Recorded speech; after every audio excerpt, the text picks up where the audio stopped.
سلام سلام خبرات اخوات كمي وعلكم كمي حاديركم كمي ياتكم ببزلكم مساعات نقولكم هزتات تግራይ ኤርትራ ሰላምታይ ከም ትልምደይ ኩሉ ግዜ ትግርኛ ሰማዕት ሰምዑ ዓለም ሙሉ ዘለኹም ሰላምታይ ንኩልኩም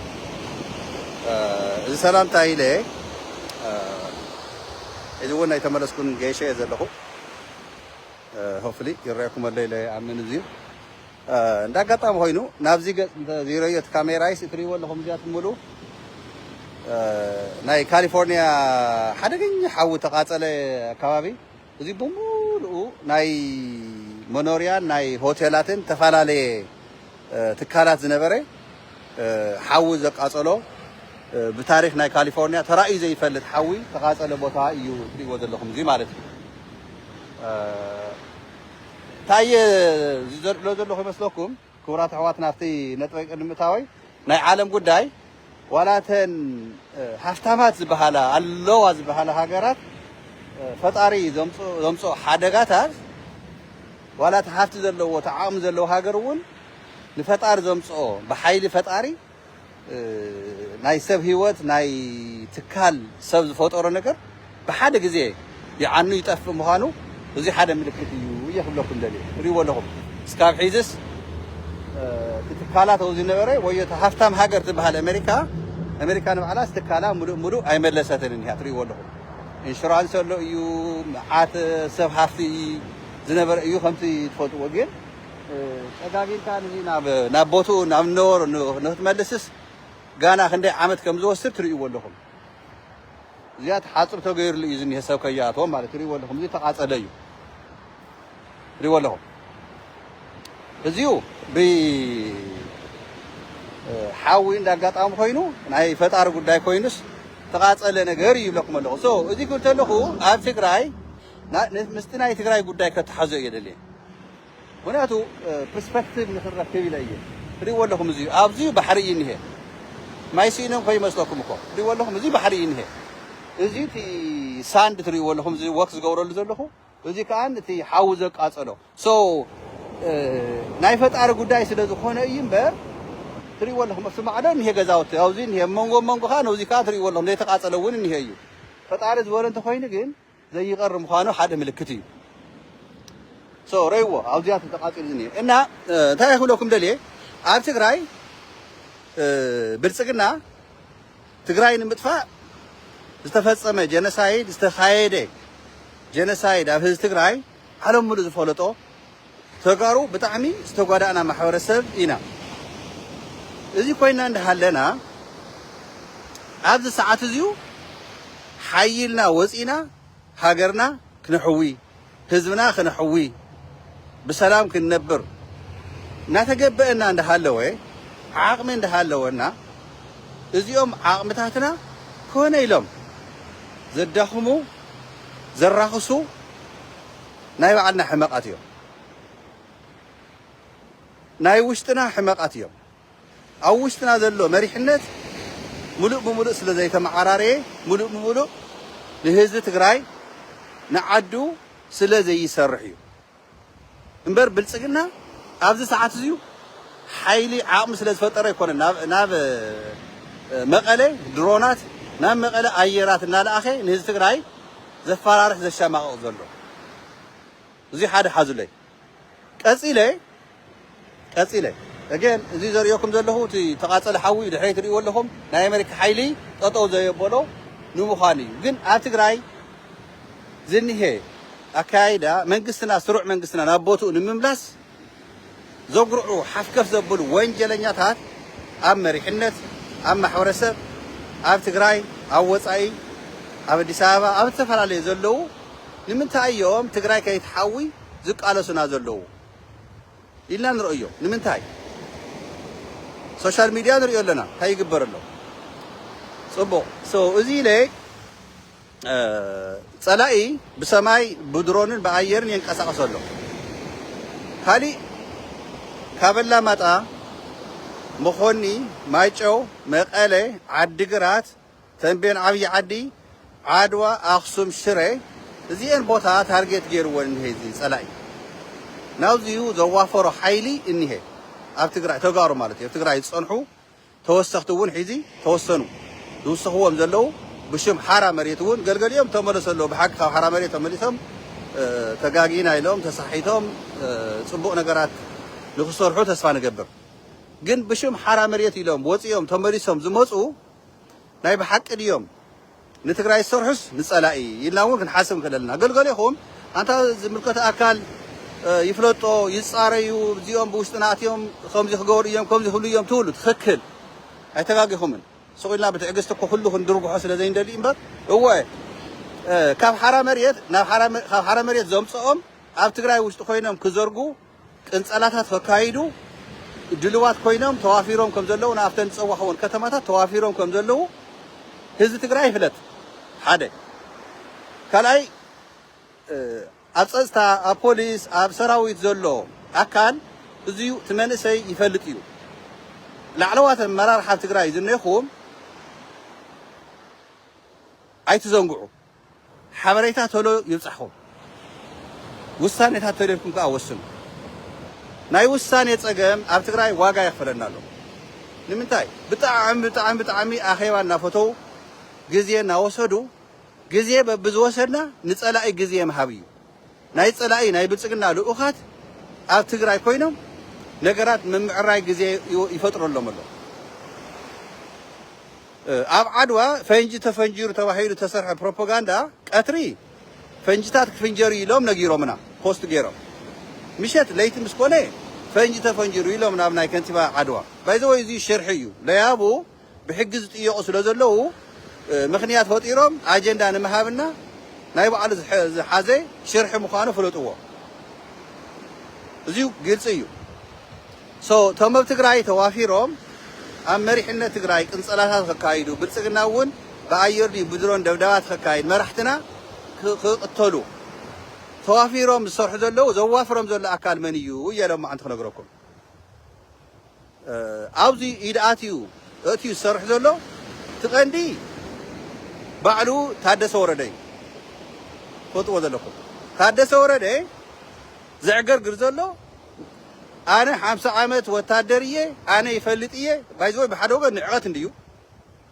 እቲ መሪሕነትና ስኢ ተለይሉ ውሳኔታት ኣይወስንን ተለይሉ ስጉምቲ ኣይወስንን ዝብል ዘለኹ ንዕቐት እንድዩ ታደሰ ወረደ ዘዋፈሮ መኽላባት እነዩ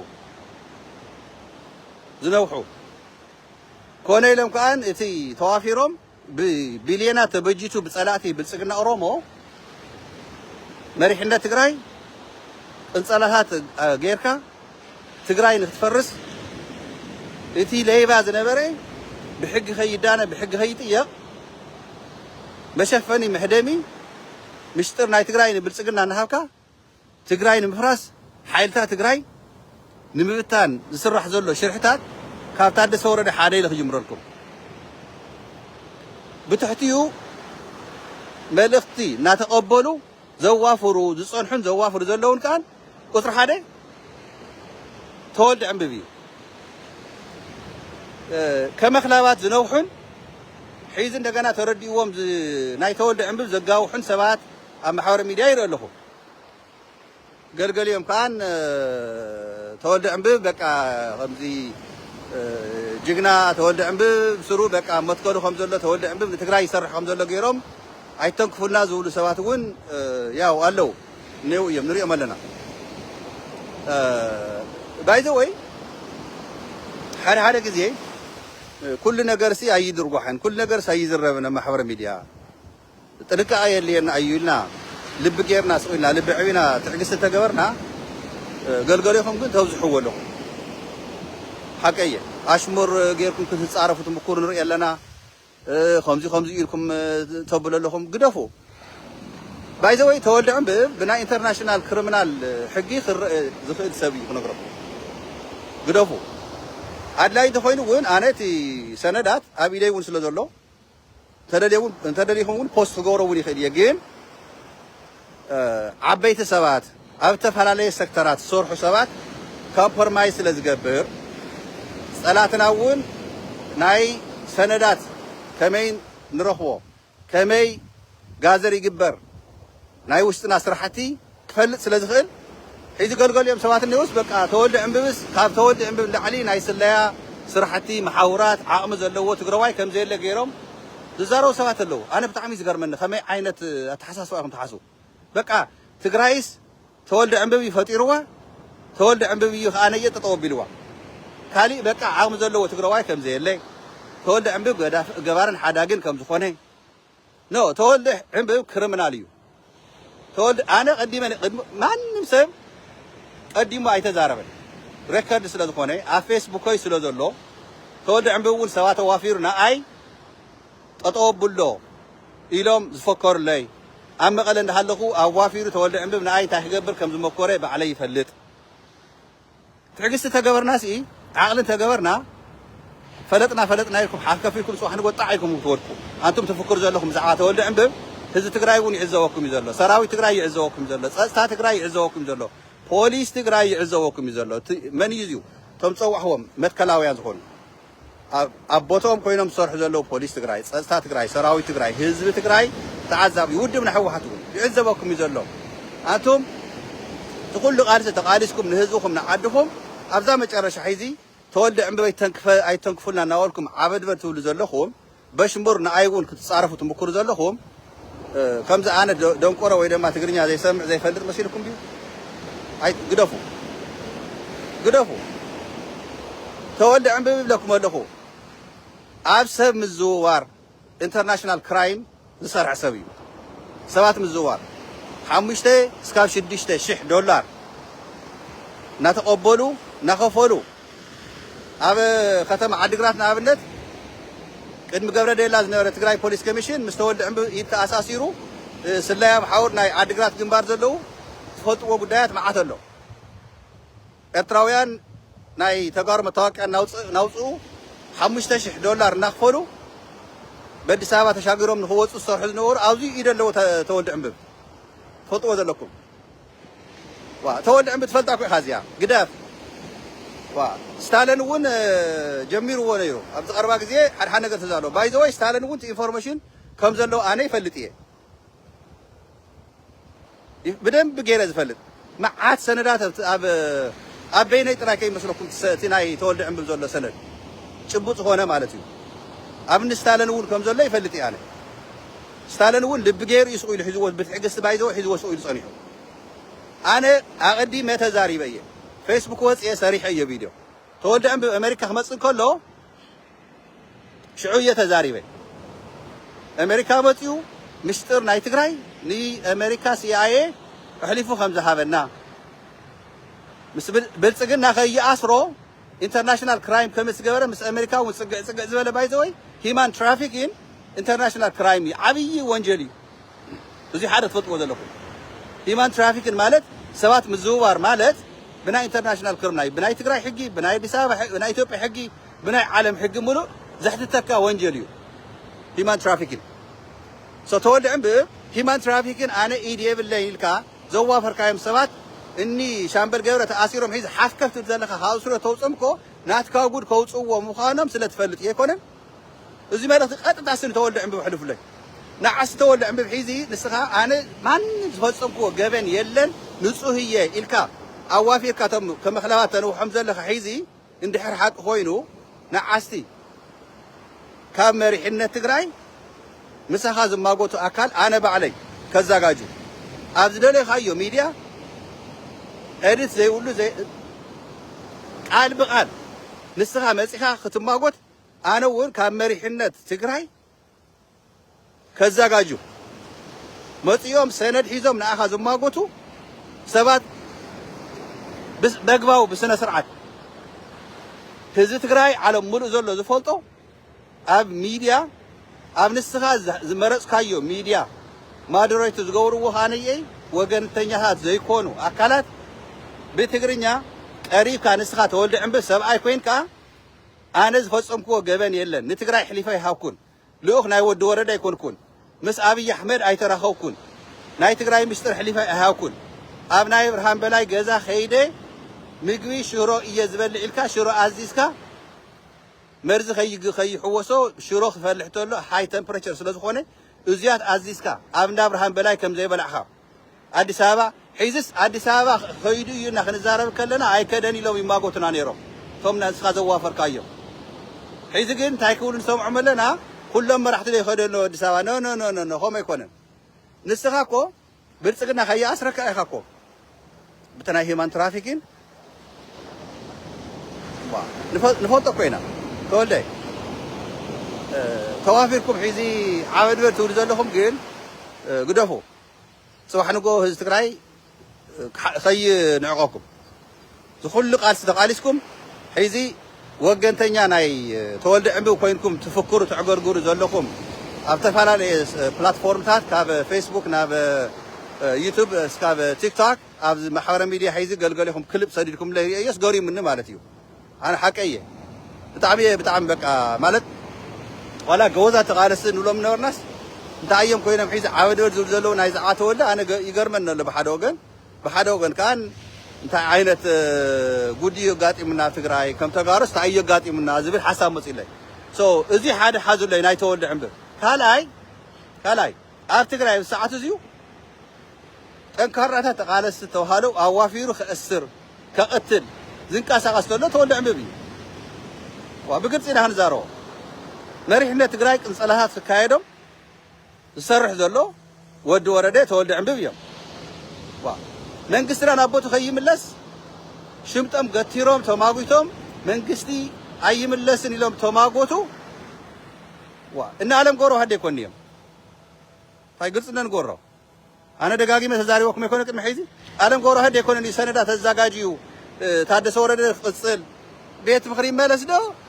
من قصة زخانة يمرحنا ده زي زورتهم ميديا هذا القصة أصلا على من تايديم مغنياتو حوحات أنكيرا خمسة وسعتاني حيث توس زي دولي محاورة مزرقحو ميديا تاتون وافير ينيرو تولد عمبه خطوة ذا لكم يوتيوبرات فيسبوكرات تيك توكرات مغنياتو ببدايات بجت ناي صلاه ناي بلصقنا ገንዘብ ሒዙ ناي سبات مزوار كل قرشي او برسنتج نا تقبله اتب سبات قدفو حيزون طب الناس ان يسند جن تلقنا يوص وحنكو بزح سب زناخس كاله سبات ون حنا نتግራይ بدنب غيرم سرح زلو صلاي خرخويو تلقينا يتسندنا اينا امبر تولد عمبت فلطيها صرح هاي جبلس فلطيو اب ايدي زلو سند توصيو ግን صباحنكو نسخا خمي غيركا بحق تግራይ كمتحنق نفلطينا انتم تحلقوا اللي زلكم تفكر زلكم كا صباحنكو تحافريهم تحق رحق سلازي كوني اوزيو جنرال سامانجوس ناي صص تمرارحا تግራይ ተባላሽ بصصታ እንደሃለወት ስለምንታ ኢኻ ሱጉምት ዘይትወስድ نعمدت نعقبتا غير قال له خان تولد عم بنفلطينا اب خصوم مصي تولد عم زي تساتفتنا يسراوي تمرار حون سلازي يفقديو ازيو بغلصي دغاغيمه زارو يتفلط ولكم تولد عم بسي امناي سراوي توسانيتات امريحنت اخيباتات اي فقد فسامانجس اغيد وي جن اوزي انا زي يردن ناي فسامانجس ناي صصتا مرح خوينكا تግራይ بصصتا وحس نحكون دلي خيا تاعي خوينكا قوتت تبل زلخا حتى يزيو جناف سامانجس تاعي خوينكا سرح خبا سرح تولد عم بعل زيت بقى اخيبا صويخا تقمقيمو كاب سلطان وريدو بحق تግራይ زيت انت اخا فريحايو تاي سلازخونه نمتى خاني ود ورد حيزي ماغتا طراي زيكونس ناي غزا سروኛ زي تغورو تاي دي سرحها وسانه توسن كويو سلطان حسكا خفيلكا خمزي دن خون انا اي سرح نزيو نعبا في جناف سامانجس وي كان اي كلانيلكا نزخ الاسر هابو بتعامي يزقرب حيز رايكم لايف نهالخو يردن يغلغلهم تزارو زلخو دسي يبلكم لايف سلازلخو حيز كن لايف نهالخو بسلكه لايف واكنا غوركو كمبيوتر حلاب تاع حيز يكون انكو لايف اتيزني حيز يكون تاخذكم تدول لكم يزقرف بيزاتكم قدفوا بيزخاتكم ايتزارونا قدفوا ناي صلاتنا عقم زي كونس ناي وشتنا دخمتيو اوكي ناي جناف سامانجوس يزارا نير جناف سامانجوس صصتا مرح خويكا زكل تግራይ حينقنا تقبري سرعه لباوندتنا تخايد እንደሃለ ወይ አቢልካ ቆይት ውሳኔ تم توافرهم سوات هاي يسرحهم يتصاريو سلايا محاورات تولد عم وين جالنا أيو حيزون حاقوا يفايق خفيف كان يخاف تولد عم بساعتي ما بحق تقرأي كداني أفرد بيت قرب يزقبوا أمبر تأجيدو خفيلو نمتاي تاي سلاد خونيو سلاديو منقص تقرأي سرع منقص حيز مسيرلو سرع منقص غانية نايس أستا مرحنا جناف سامانجس وي سرح نخسرح تقبر له وي كا سرح زي سرح تخوينو سرح سرح سب قرصኛ ዝኾነ ዝውስን ሰብ ናፍቲ ቦታ ንሱ ክመጽእ ኣነ ከም ውልቀይ የተሓሳስብ እዚ ግልጽ እዩ ድሕሪ ሕዚ ያኽለና ከምዚያት ለኽበስበስ ናልካ ኸይድታት ኣየዋፀና ንሕና ከም ተጋሩ ቁርፂ መራሕቲ ቁርፂ ውሳነታት ዝውስኑ ብትግራይ ዘይደራደሩ ብዕርክነት ብሕሽክርነት ዘይሰግኡ ወዲ ወረደ እኮ ዓርካ ክኸውን ይኽእል እዩ ፍሳማንጅስ ሓወይ ክቡር ሓወይ عركها خوني خلي مقال استخا مقالتها اوف كورس بصايكا ايو نفلطينا لعلي تግራይን لعلي ህዝብ ትግራይን ግን ክትሪኦ የብልካ ወድ ወረዳ ብሳዓሲ ወንጀል ይዝፍጽም ዘሎ ትግራይ ኮይኑ ጸጥታ መራሒ ኮይንካ ንምንታይ እዩ ዝኹሉ እቲ ናይ ፕሬዝዳንት ቢሮ ንምንታይ እዩ ሒዝቶም አይቲ ቶም በእንግሊዝ ጽሕፉ ዘለው ስነ ስርዓት ጌርኩም ረክቡ ኢልካ ናብ ቀይዲ ዘይተእትዎም እንታይ እዩ ምድርዳር ዶ ከምዚ ምሽኽሻኽ ዶ እንታይ ዝኸውን እዩ ይየበልዎ ያኺ ود ورد بقى مع توقيعه علت 30 زحالفه ورحي اوقيع خاصتانكا ايركبني قال يعقرر له مسالات بايزو يناوي زل حيز خقطنا خرشن مرحتنا فساماج تخانو على خاونس خرشنا كا يسرح زلو ود ورد اما قال خفبيلكا افتا غزا زلو خينقسقس تاسركم من تدبيركم وسيركم انترنت اوغز زلو كات غيركم بقى تشاو اسروኛ ያካትልዎ ኣብ ማንም ዝኾነ ሃገር ስራሕ ባይዘው እዚ ነገር እዚ ኣብ ዝኾነ ሃገር ስለዚህ ወዲ ወረደ ስልክ ሒዙ ኮምፕሊቱ ና ሚዲያ ኮምፕሊቱ ንጸላት ዝራኸብስ ንምንታይ ካ ተፈቅደሉ ፍሳማንጅስ እንታይ ስለ ዝኾነ እዩ ዋይ ተወልደ ዕምብብተን ሆቴላት ኣኼባ ዘካይደለን እተን ዘዋፍረለን እቶም ወንጀለኛታት እኮ ነጊርናኩም ካብ ሓራ መሬት እናምፅአ እንታይ የዋፍረለን ፈልጦ ኢና እኮ እንታይ ሓበሬታ ኢኹም ደልዮም ካብዚ ንላዕሊ መራሒ ትግራይ ተወልደ ዕምብብሲ ወንጀለኛ እዩ Okay, so ታደሰ ወረደ ሰራዊት ትግራይ ንኸፍርስ ተወልደ ዕምብብ ይመድዩ ጸኒሑ ሕወሓት ንኸፍርስ ዓለም ገብረ ሄድ ይመድዩ ነይሩ ኢሳያስ ታደሰ እውን እንሄ ወድን ኣቶም ሰባት ነግረኩም ኮልና ዞም ሰባት ኣዮም ዝገብሩ ዘለዉ ሒዚ ንኣብነት ዓለም ገብረ ሄድ መዓንጡ ሸቅጥ ኣቢሉ ጽሒፉ ሰነዳት ኣብ ኣኽሱም ንኽማጎትሉ ዘምፅኦሎም ንተኽላይ ንዶክተር ፍስሓ ሃፍተጽዮን ንዶክተር ሰሎሞን እዚኣቶም ነቲ ውድብ ንኸፍርሱ ኮነ ኢሎም ክንደይ ርሕቐት ዝኸዱ ሰባት እዮም ነዚኦም ከዓ ዓለም ገብረ ሄድ ይመርሖም ዓለም ገብረ ሄድ ሰነድ መቕረቢ እዚ እኮ ንሓሳብ ምፍላይ ኣይኮነን ኖ ናይ መኸተ ትግራይ ንምፍራስ ኮነ ኢሎም ዝሰርሕዎ ዘለዉ ኢሳያስ ታደሰሲ ንምንታይ ኢና ንፈርሖ ወዛ ህይወት እዚኣ እኮ ንዘላለም ኣይነብረላና ኣይኮነን ኣነ ድሌትኩም ገበርኒ ኣብ ካሊእ ሒዘ ብሳሳዕሲ እማ ገይሾኒ ኢኹ ኢለኩም ኣብ ካሊፎርኒያ እኒኹ ንዑ ኣብ ሎስ አንጀለስ ካሊፎርኒያ እኒኹ ሓቀየ ላኹ ተዋሂብኩም ገንዘብ ኣይኮነን ኣነ ሓንቲ እያ ህይወተይ ብህይወተይ ዝፈርሐ ይመስለኩም ከመኻትኩም ጨምለቕለቕ ኢለ ናይ ስርቅን ናይ ሊብነትን ኑሮ ዝነብር ኣይኮንኩን ሰሪሐ ሸቂለ ብታርእሲ ፈጣሪ ዝሃበኒ ዝዓዲ እዚ ኣሜሪካ ምሄራ ዝዕበየትኒ ብሞያ እየ ሰሪሐ ዝበልዕ ኣብ ጠልቆንኩም ኣይትረኽቡንን የለን ዓሌተ የፅሪኹም ኣበይ ተወሊደ ኣበይ መንየ እዚኣ ኩላ ከይድኩም ባይኹም መብዛሕትኩም ሓንቲ ነገር ክትረኽቡሉ ኣይትኽእሉ ኢኹም ኣብ ጠልቆንኩም መስርቂ የለኹን ስለዚ ኣነ ፀሊአኩም ከይመስለኩም ግን ብትኸድዎ ዘለኹም መገዲ ካብ ቦታኹም ሸተት ተኢልኩም የለን ስለዚ ናይ ተወልደ ዕምብብ ጉዳይ ሒዚ እውን ግደፉ ኣብ ኢድና ዝኒሄ ዳኩመንት ኣብ ኢድና ዝኒሄ ዝሓዝናዮ ወንጀላት ናይ ንተወልደ ዕምብብ እንድሕር ፖስት ጌርናዮ እንድሕር ኣውፂናዮ እንታይ ጉድ ከም ትሪኡ ግን ህዝቢ ትግራይ ዓለም ሙሉእ ዘሎ ሻኪን ኢኻ ትኸውን ዩ ቢ ሻክ ኣነ ሓቂ እየ ብጣዕሚ ኢኹም ሻክ ትኾኑ ግን ከማንተ ጌርና ዓንተ ወኢለኩም እየ ናይ ንሕና ተዋፊሮም ዝሰርሑ ዘለዉ ኣካላት ንትግራይ ዕሊፎም ዘይህቡ ኣካላት ምስጢር ዘውፅእ ምዃኑ ስለ ዝተጋና እዩ እምበር ንተወልደ ዕምብብ ፈሪሕና ኣይኮናን ዘይንልጥፎ زين لقطة evidence to document جن أنا حيزون صاوعتي ني تولد عمبر زفتم كوا جبان يلن مثلا تعيز جبرن زلوا إلكا اندحر آمينكا ثم توافرهم زل خات داناغروم زل خا يوتيوبرات فيسبوكرات تيك توكرات نعايب لك له أبزدلي خيو ميديا أبنسخات أمنو ميديا قريبكا مرتع حزنا فنقربلكا بمرح كاب مريحنا تجراي كاب سراوي تمرار حتجراي مسها قريبهم مرتع حزهم كم ما قطخا دلوكون أبزدلي خيو ساعات أبزدلي خيو ميديا سبعة كوين كاتولد عمبر نعاته ما قط إذا أنا قالات يلخو هذي تجراي سراوي تجراي ودب حوحات كلها أكل فلت أزياء تولد عمبر زفصمم جبنات مسألة تأيمبر جبن أيفصم كن يلكان ختم ما قط ساوعتي بلغو أنتم يوتيوبرات فيسبوكرات تيك توكرات نصهيو أبوتو يزلو أبصرحي يزلو أيتأجدن فسهمانجس أيتأجدن إلكم اتم ما قطو ون أبجيجا سلزلهم مرتع حسكم ختم ما قط تريهم الله لكم أنا بعلي الله تولد عمبر قداف تم توافرهم زلخا مناسي نرخوم لنا عينا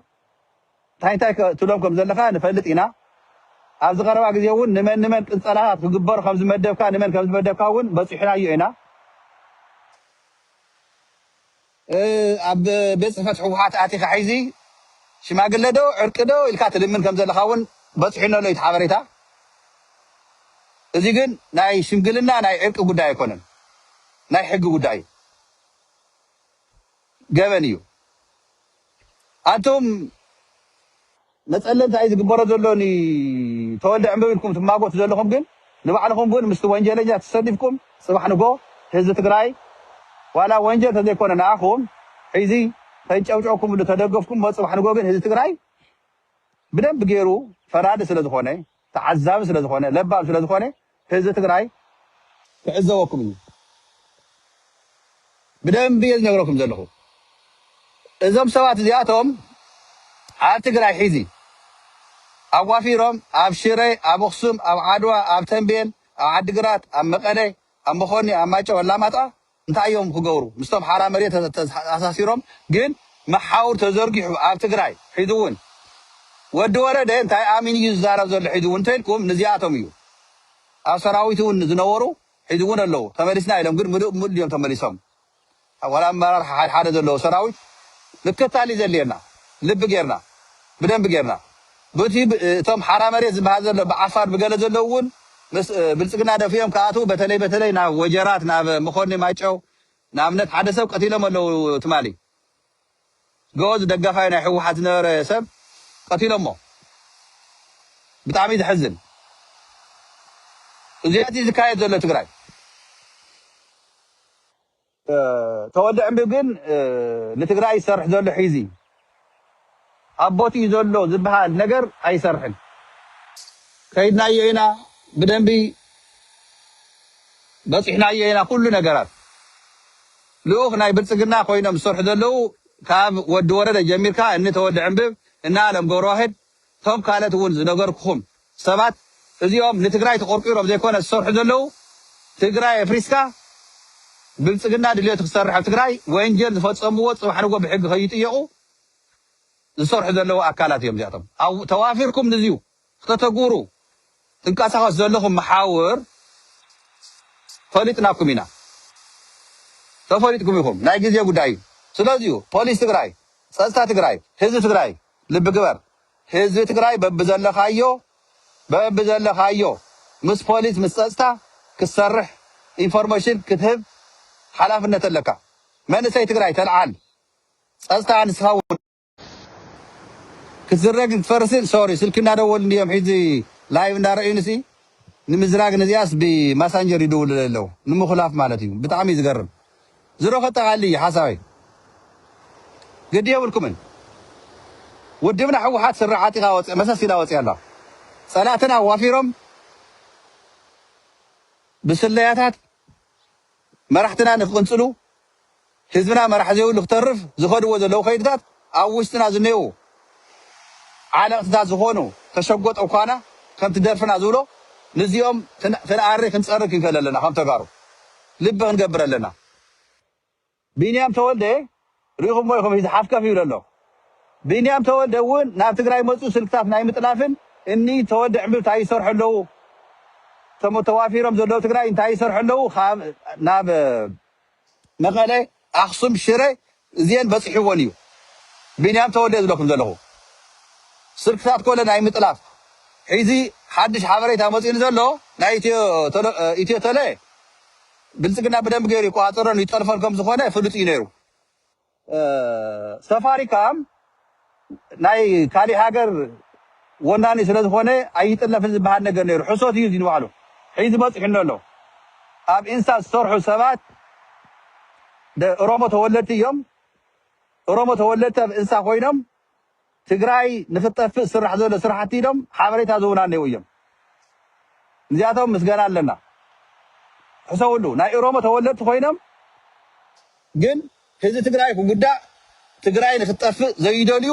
ተወለድቲ ናይ ኦሮሞ ኣብ እንሳ ባዕሉ ብልፅግና ኣሚንዎም ዝሰርሑ ተወለድቲ ናይ ኦሮሞ እኔው እዮም ንኣነ ሓበሬታ ዝውና ኣነ ሓበሬታ ንባዕለይስ ናይ ኦሮሞ ተወለድቲ ኣምሓርኛ ብደንብ ዋላ ኣለ ተዘይካልኩ ደርገፍፍ እናበልኩ ምሳቶም ሓበሬታታት ይረክብ ኣለኹ እየ እንታይ ይግበር ኣሎ ትግራይስ ኣብ እንሳ ዝኔው ኦሮሞ ተወለድቲ እዮም ዝተሓባበሩና ዘለዉ እዚ ጉዳይ እዚ ትፈልጥዎ ዘለኩም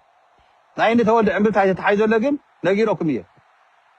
ኣብ ትግራይ ተዋፊርካ ስራሕ ዘሎ ስራሕቲ የብቅዕ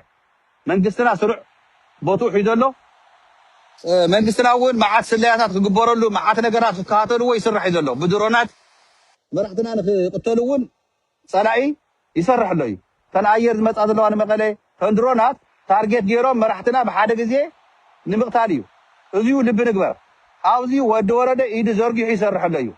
ተወልደ ዕምብብ ኣብዚያት ብደንቢ ኢዱ ዘርጊሑ ይሰርሕ ኣሎ እዩ እዚ ግልፂ እዩ እኒ ቢንያም ንትግራይ ዝመፀሉ እውን ምስ ተወልደ ዕምብብ ምስ ተወልደ ዕምብብ ቀጥታት ዘይተራኸበማ ተወልደ ዕምብብ ዘዋፍሮም ክንደይ ለያቡ ክንደይ ወንጀለኛታት እኔው እዮም ኣብ ትግራይ ብሰዓት እዩ ዋላ ተኣጊድ እንዳሃለወይ ብናይ ባዕሉ መሓውር ቅርሺ ናይ ባዕሉ ዘርጊሑ እዩ ዘንቀሳቀስ ዘሎ ካሊእ ትረፍ ቲክቶከራት ፌስቡከራት ዩቱበራት ተወልደ ዕምብብ ዘዋፈሮም ዝኸፍሎም እውን እኔው እዮም ክትፈልጥዎ ዘለኩም ተወልደ ዕምብብ ባዕሉ ኣብ ቲክቶክ ኣብ ፌስቡክ ኣብ ዩቱብ ዝነጥፉ ባዕሉ ዝኸፍሎም ዘዋፈሮም እኔው እዮም ተወልደ ዕምብብ ዘለኩም ዘለኹ ኣብ ደገነ ውሽጢ እኔው እዮም እዚ እውን ከይድናዮ ኢና ዝጎስጓስ እዚ እውን በፂሕናዮ ኢና ተወልደ ዕምብብ ዘይንፈልጠካ ኣይመስለካ ንስኻ ጥራይ ምሁር ንስኻ ጥራይ ፈላጥ እንግሊዝኛ ግፍሕ ኣቢልካ ስለ ቻት ጂፒቲ ጌርካ ስለ ዝፀሓፍካ በቃ ንስኻ ኩሉ ነገር ዳያስፖራ ትግራይ እውን ክትሽውድ ዝመኮርካዮ ኩሉ እዚ በፂሑ እየ ኣነ ትረከብ እቲ ትግርኛ ዝፅሕፎ ሰነዳት ዝገበርካዮ እቲ ብእንግሊዝኛ እዚ እውን በፂሑ እየ ናይ ሰራዊት ውሳኔ ካብቲ 13 ኣይደገፍክዎን ኢልካ ቅድሚ ሕዚ መልእክቲ ናይ ብልፅግና ኢኻ ተመሓላልፍ ነርካ ፍሉጥ እዩ ብልፅግና ኮይንካ ንዓ ተወልደ ዕምብብ ግልፂ እንደኹን እንታይ ማለት እዩ ሕወሓት ሪፎርም የድልያ እንታይ እቲ እኳ ኣባል ሕወሓት ኢኻ ንስኻ እንታይ እቲ እኳ ናይ ሕወሓት ሪፎርም ዶ ዩኒፎርም ዶ ሕወሓት ምፍራስ ንብሎ እዚዩ ፈልጦ ኢና ካብተን ቃላት ንስኻ ተዛረብካየን ቅድሚ ሕዘን ሚድያ ካብተን ፅሒፍካ ትሰደሎም ካብቶም እናደወልካ ትዛረቦም ገልገሊኦምካ ሬከርድ ዝሕዙካ እውን ከም ዘለዉ ትፈልጥ ኣለካ ንስኻ ሒዘ ዋፊርካ ስለዘይፈረምካ ስለዘይፀሓፍካ በቃ ከምዚ ፅሩይ ኢድ ይመስለካ ኢድካ ስለዝሓፀብካዮ ግን ፅሩይ ከይመስለካ ምክንያቱ እቲ ስራሕካዮ ወንጀላት ፅባሕ ንጎ ብሕጊ ከጥይቀካ ምዃኑ ትፈልጥ ኣለካ ብዙሕ ከይተዛርቡና እቲ ተዋፊርኩም ሕዚ ጎስጓስ ትገብሩ ዘለኹም እኒ ደብረፅዮን ስልጣን ከይመፁ ተቃሊስና ኢና እናበልኩም ትፍክሩ ዘለኹም በኣምሓርኛ ድዩ ብኣገው ድዩ ብገለገለ ቋንቋታት ግደፉ ከይድናዮ ኢና እዚ እውን ንፈልጦ ኢና እንታይ ይምልከተኩም ውድብ ሕወሓት ባዕሉ መሪፁ ኣሎ መንግስቱ እንታይ ማለት እዩ ተደሊኹም ደግፉ ተደሊኹም ከዓ ንትግራይ ተቃለሱ ኣብቲ ፖለቲካ ዓቕሚ ዘይብልኩም ማስኢልኩም ጠልቆምቆም ኣይትበሉ ብቀደም መልሓስ ብትግርኛ ፅሒዎ በኣምሓርኛ ደርገፍገፍ እናበሉ ሕዚ እነ ደብረፅዮን ኣይመሩንም እነ ኣለም ገብረዋሕድ እነ ዶክተር ሰሎሞን እነ ተክላይ እነ ገለ እነ ተክላይ እየረ መምጣት አለባቸው ወደፊት من كم إلى 5 فتيهم تقرب كوي اليوم قلولا ناي تولد قلولا زلهم يوم بايزوي كافتين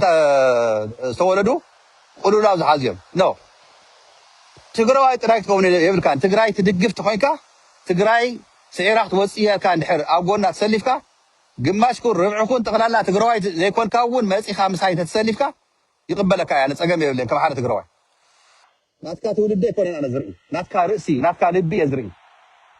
نتقراي زقالس أبونا تقراي سلف سلم يكون صعدا تقراي يكون امحاراي ኦሮሞታይ ይሁን ኤርትራዊ ሱዳናዊ ይሁን ካሊ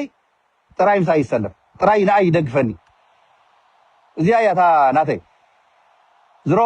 ተረፈ ክንዕወቲና መራሕትና ግን ኣይትዝሓሉ ተለተለልኩም ውሳኔታት ወስኑ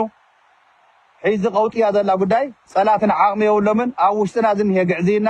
ኣብ ውሽጥና ዝንሄ ውድቀት ግን እዚዩ 3 ዓመት ብግዚያዊ ምድንጋር ሓደ ዓመት ኣፍቲ ናይ ሂዝ ዝንሄ አጎዛ ወደ ወረደ ቅድሚው 2 ዓመት ሙሉ ተሓተላ ጌታቸው እቲ ሰይጣን ጻድቃን ህዝብና ስቃይ መከራ ዘውጽሕሉ ያኽለና ኢሉ አውቂ ህዝብ ትግራይ በሚሊዮናት አኸባታት ተካይዱ ሓጽር ግዜ መንግስትናን ቤት ምኽርናን አቦት ይመለስ ኢሉ ወሲሉ እዩ በሚሊዮናት ንዚ ዘይተቀበልኩም ንዚ ዘይትድግፉ አካላት ገደልኩም ተው እቲ ተመረጸ መንግስትን አቦቱ ተተመሪሱ ሓድነትና ክዝረግዩ ክንፈርሲና ክንብተና ኢልኩም ትፍክሩ ዝነበርኩም ትዛረቡ ዝነበርኩም ሰባት ይፈልጠኩም ኢና ተጋሩ ብጣዕሚ ሕፈርቲኩም መኻስ ኣባላት ሕወሓት ኢና ካትብሉ ረገልገለይኩምስ ኣነ እኮ ኣባል ሕወሓት እኮ ይፈልኩን ብሓሳብ ብመንፈስ ብቃልሲ እየ ንሕወሓት ዝድግፍ ባይዘ ወያነ ኣባል ሕወሓት ኮይነ ይፈልጥን ብሂወተይ ዜጋ ናይቲ ዓዲ እውን ስለዘይብለይ ዘይግነት ኣሜሪካዊ ኣነ ግን ኣነ ሕወሓት ብሓዊ ተተኩሳ ተፈቲና بعثرت حد حجرات تفتينا نخطف مسس سيلاد جيجنا ود مخانا امينه يا امن جيجنا سيلاد خانت ود من حوحات جيجنا زغبرها حزب تግራይ ካብ ስልጣና ዝኣለ حزب تግራይ حزب تግራይ እስካ ሒዝ ግን ኣነ ዘለኒ ሓበሬታን ዝሪኦ ዘለኹ ካይዳን ውድ በይሉ ሓብሒቡ ይሕዛሎ ይስወአላ ኣሎ ሒዝውን ትካል ስለ ዝኾነት ውድ من حوحات ስለዚ ብሓሳብ ክንድግፋተልና ኣነ ቁጥር ሓደ ኮይኑ ንውድበይ ስለዚ ደገፍኩ አውዚ ተጉርዕለይ አውዚ ደስ ዘይብለኩም ሰባት ገደልኩም ተው አይ ምልከተ አይ ግድሰና አነ ባይዘ ገደልኩም ተው አይ ዶንት ኬር ኮምፕሮማይዝ ግን አይገብርም የምሳው ባይዘ ወይ አነ ውድበይ ሕወሓት ግን ዓቅመ ለዋ ንዓዲ አያት ስዋ ንህዝብ አያት ስዋ ኣብ ጎደሎታት ሕግዛየ ጠንኪራ ትወፅእ ደፍመተሊ ዋሕቲ ደፍመተ ኣነ ዝውቀስ ነቂፈይ ጠንኪራ ትወፅእ ግን ኣብ ጎና ተሰሊፈ ይሰርሕ ኣለኹ እዚ ናተይ ውድበይ ክትደክም ዘይኮነ